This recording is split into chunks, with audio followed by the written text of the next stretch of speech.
Hi, I'm Angel. I had 2 properties in foreclosure, like most people in this country. And sometimes most people don't even have 2 properties to put into foreclosure. Fortunately, I met Jesse, and Jesse taught me a lot of things that I thought I knew about foreclosures in houses. I used to be a realtor, so I thought I knew a lot. What Jesse found out was that 2 things happened with my property that was totally inappropriate, which has allowed me to stay in my properties for a year now without paying a single mortgage payment. The first was that they didn't properly serve me.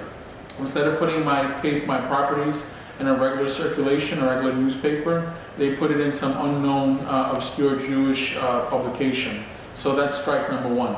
Number 2, the judge threw it out because it was an obscure publication. So there's thousands of homes that have been in that publication that now might be able to also avoid foreclosure because the judge says that this newspaper wasn't sufficient. The second thing that happened was my property was broken into by the foreclosure mill lawyer who the bank paid to get to my property before my foreclosure. They changed my locks.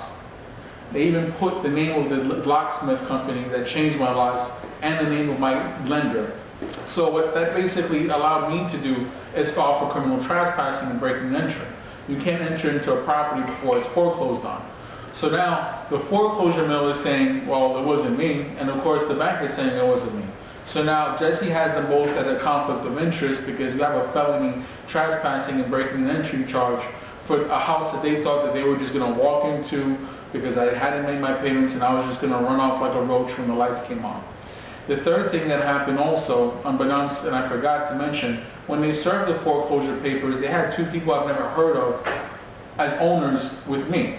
I own the property myself, okay? I own both properties by myself. Now by adding an owner out of the clear blue sky and then saying that property was a homestead property, they got all of the paperwork wrong.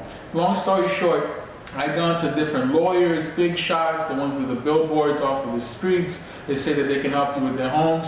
And I end up going to Jesse, who's not a lawyer, and it ends up being that he has all the answers. And I'm very grateful to him that both of my properties I've been able to stay in for over 12 months because of him, and by him quashing the service with the whole fraud that went on with the publication and the trespassing into my property, I'm going to be able to stay there for another year without making mortgage payments.